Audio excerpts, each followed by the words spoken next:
There has been speculation on the future of Mainoo and Garnacho. Could Ineos sell them to cash in on like FFP reasons, PSR reasons, the money they would raise? We know that Manchester United were looking to sell Garnacho in January. We know at the start of January, Ruben Amorim and Garnacho's relationship wasn't maybe the best, but Ruben Amorim seems to have changed his mind on Garnacho. But has he changed his mind on Mainoo? What's the situation with Kobbie Mainoo's new contract? We've also got some updates from the very credible Laurie Whitwell, who went on the Stretford paddock, so definitely go check out the full video. He spoke about many things, but one of the things he spoke about was, the Quenda sort of truth that United were aware of Chelsea's interest. It wasn't like Chelsea came out of nowhere. Apparently, we just decided not to act on it. We've got a couple other updates in regards to Tyler Dibbling in terms of Branthwaite and just transfer news. Laurie Whitwell has spoken about the kind of player that Amorim wants to bring in. We'll get into that in more detail. Hojlund scores again. I tell you this, something with Hojlund, he might not score for 20 games, but when he scores one, he might score like 10 games in a row. And interestingly, more updates on Amass and maybe Amass impressing in that Leicester game. And Ruben Amorim willing to take more chances on Harry Amass could be something to see. So, hello and welcome back to Alice Talks Football, and welcome back to your 10-minute Manchester United news, transfer news and update roundup. We're going to start by getting into the news on Kobbie Mainoo, said by Laurie Whitwell. Laurie said this on Kobbie's contract. Ultimately, Ruben Amorim's views would come into this. How much is he going to be playing? Does he fit what he wants from a player? I think he's changed or changing his mind on Garnacho, speaking positively about him recently, but hasn't got that opportunity with Mainoo because he's been injured. Now, what Laurie Whitwell is actually touching upon here is he's sort of talking about how in the beginning of January, Ruben Amorim was open to selling Garnacho, Anthony, Rashford. He obviously then said no to selling Garnacho end of January, but that was more because he didn't get a replacement for Rashford and Anthony. He's like, I need Garnacho at the end of the season. But there's always been the stance that Ruben Amorim will probably sell Garnacho in the summer because he's not seen as the ideal fit for the system. And Garnacho wasn't starting many games, he'd be coming off the bench. Recently, and a big part of it is because Ahmed's got injured, he's starting Garnacho more and he's praising Garnacho more, and Garnacho is becoming more of a key player, particularly this last 3 or 4 games since he's moved to the right. And I think Ruben Amorim is starting to see the Garnacho that we saw last season under Erik ten Hag. And now Ruben Amorim starting to see that player, he might be like, you know what, I like that player. I think Ruben Amorim will make his mind up on Garnacho at the end of the season, but I think in January when he was willing to offload because there was a couple of little issues there, I think Garnacho is going on him. He's seeing a player that's raw. And I think that he sort of changed his mind potentially on Garnacho, who I thought was probably going to go in the summer. I'm not so sure about now. I've always felt that Garnacho is more likely to go than Mainoo, but the problem is, he's not seen much of Mainoo, and Mainoo's been injured, so Mainoo hasn't been able to prove to Amorim, this is what I can offer, this is what I'll bring. So, while Man United want to give Mainoo a new contract, and the plan is to give Mainoo a new contract, they don't know how important he'll be to Ruben Amorim until he's back. And Ruben Amorim knows he's fantastic talent. Manchester United want to build around him, which makes obvious sense.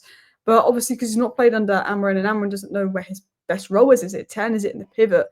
A lot of it in terms of Mainoo's contract and his wages could come down to what Amorim sees his importance as. So Mainoo being injured isn't the best timing, but United could change their mind and sell Mainoo and not Garnacho. Or they keep both. I'd like United to keep both. If I had to guess who they sell, it's Garnacho, but maybe it could be Mainoo. You never know with this new contract situation going on. So let's talk about some other stories. So obviously Quenda went to Chelsea.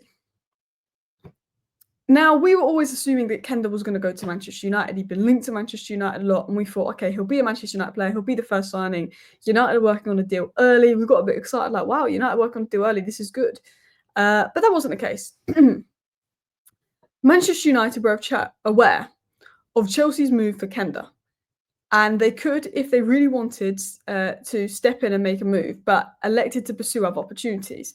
So this is what Laurie Whitwell was saying. Now, Fabrizio Romano said it came to more the fact that we couldn't pay up now because of FFP and the fee. And I think United are looking at it saying, we need ready-made, proven players now. We've signed Dorgu. Well, we probably need another wing-back. Maybe United are going to prioritise 10 and move Amass to wing-back. They've got Mantato. Maybe they're like, do we want to spend 35, 40 million of the budget? I think it was 40 million on Quenda, who is great, but he's a 17-year-old kid. He's probably going to need another year or two to develop. Do you think we need someone ready-made, more ready-made now when we've got Lyon, we've got Dorgu? And I think that's what I see from Manchester United. Maybe they were like, we like Quenda, we want him. If we had 30 million in the bank and we had money to spend, we'd probably get him. But because we don't have loads of money to spend and everything's a bit tighter, I think Manchester United were thinking, is he the one that we want to spend the budget on? Or do we want to save until the summer and get that striker, which is probably more important. And I think that's what Man United have done. I think they like Quenda. I think they hope to sign Quenda. I think Ruben Amorim did.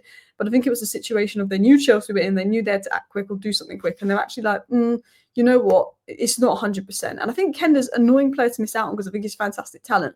But it's not like the end of the world. There's lots of alternatives out there. There's lots of players that can do that role. It's not the end of the world missing out on Quenda. It's, there's a certain players that you don't want to miss out on, but Kenda's one of those where, like, okay, we ideally don't want to miss out on him, but there's going to be better players out there and there's going to be alternatives and it's not going to be difficult to find that. So that was what Laurie Whitwell said on Quenda. Let's dive into the transfer rumours. So Give Me Sport is about the 50 millionth source to link us to Tyler Dibbling. So we know there's definitely interest from Manchester United in Tyler Dibbling. He will be relegated and that means he could be up for sale for 30 to 40 million pounds. This was said. Manchester United have opened talks with Southampton about the potential signing of Tyler Dibbling, was said by Give Me Sport. Now, Give Me Sport, they're hit and miss. Sometimes they have good journalists, sometimes they have bad journalists. But Southampton are going to be relegated. He's going to be 30 to 40 million pounds. He could play as a 10, could play as a wing back. You don't get Quenda. I think Dibbling is more of an attacking player than Quenda. But Tyler Dibbling is a fantastic, exciting talent. Tyler Dibbling has elements of Garnacho in him in terms of he's raw. He's not going to be perfect every game. He's going to make mistakes. But he's a fantastic talent. And I think if you know there's a player of that level for 30 million, Man United might say, you know what, we need some ready-made players. We need a Cunha, we need a Gyökeres. But if you can get a Dibbling in and, I don't mind getting 2 young players in as long as 3 experienced players come in. And I say experienced, I just mean like 23 and above, like not teenagers. I think he's a good option for Manchester United. I like Dibbling. And I think if he's available for a good price because Southampton get relegated, why not be all over it? Another player we've been linked to, and Man United love this player, is Branthwaite. Now, again, this has come from The Sun. The Sun is gutted here. But we all know we like Branthwaite. Manchester United are ready to meet Branthwaite's 50 million valuation this summer. United would have to qualify for the Champions League to sign him, as the player is determined to join a side in the competition. Branthwaite is ready to consider a move. United believe they can get a deal done. I like Branthwaite. Branthwaite's a good player, but I actually kind of want a more mobile and quick defender that's a natural wide defender. Branthwaite, I'm happy with that.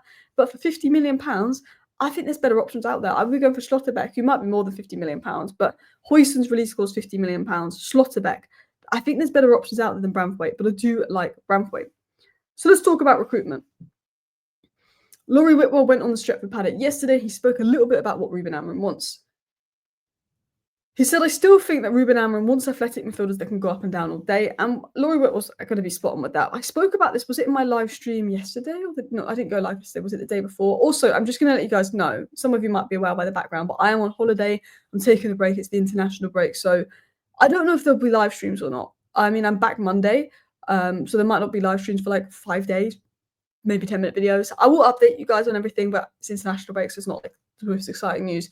But if I get an opportunity to go live, I will. Just thought I'd let you know that. But again, I think we said this in my live stream 2 days ago. Ruben Amorim demanded intensity. That's why he didn't take the biggest liking to Casemiro and Eriksen when he came into United, because one thing he wants and demands is intensity running. That's why he likes Bruno Fernandes. So he wants someone with technical qualities that can progress the ball, carry the ball, suit his system, but he wants to up the physical flooring. And I think that's one thing that Ten Hag missed out on. Ten Hag upped the technical flooring, but then Eriksen couldn't compete with the physicality. Casemiro couldn't compete with the physicality. Even Anthony, who works hard, he struggled with the physicality of the Premier League. And I think Ruben Amorim wants to build a more physical side, but these physical players also need elements of technicality. So Ruben Amorim will be looking at the Dorgu. Look how much fitter and more energetic Dorgu looks compared to some of our players. Now, one player that I actually think, potentially could develop into a good player and potentially could develop that physicality is Hojlund. But Hojlund cannot be the striker leading the line for Manchester United next season. He's just not ready. But interestingly, Hojlund actually scored again yesterday for Denmark. Now, people were giving Hojlund a bit of stick about his celebration, doing the Sue in front of Ronaldo, but he just said, look, he was my idol, not making fun of him, had a huge impact on my career. And yeah, I scored against Portugal. Now, I'm just happy Hojlund scored. Even if it was on international break, that goal, confidence, take it into Manchester United, bish, bash, bosh. Hojlund is a confidence player. Hojlund could become a good player, but he's not good enough to lead the line for Man United right yet. But he's got potential. He's a confidence player. You give him service, you give him confidence, and this goal will be a big boost for Hojlund's confidence. So let's talk about Hojlund as well. It was said United have no current intention of letting Hojlund leave this summer. There are no talks with clubs surrounding unhappiness or animosity towards him, with United staff focused on returning him to his best. Half the sources are saying Hojlund will stay, United like him. The other half of sources say Hojlund will go. They're looking elsewhere. We don't really know what's going on, But I think it's one of those where, of course, Man United offloading Hojlund will be in the back of their mind. He's not been particularly great. But I do think United are hoping he becomes good and it works out. But I think they'll just want to bring in a striker to lead the line next season because they can't rely on Hojlund. So let's get into the final story on Harry Amass. So again, when Laurie Whitwell was asked about this in the Stretford paddock, he gave his opinion. He just said, I think Harry Amass is a player that has got potential to play for Manchester United at some stage. More of an opinion, but he probably knows some inside information about who was rated. It was also said by Dean Jones that Ruben Amorim is considering bringing Harry Amass into his plans sooner than expected after his impressive cameo against Leicester before the international break, and plans to give him more minutes in the upcoming games. So that again was said by Dean Jones that Harry Amass could be getting more of an opportunity for Manchester United, which is great to see. We all know technically Harry Amass has got it, but I think all the concerns around Harry Amass have been physically. Can he physically keep up? He needs to bulk up a bit. But I like Harry Amass. I like that Ruben Amorim seems more willing to give the youth minutes. And listen, people, that's your 10-minute roundup. Thank you for watching. Bye.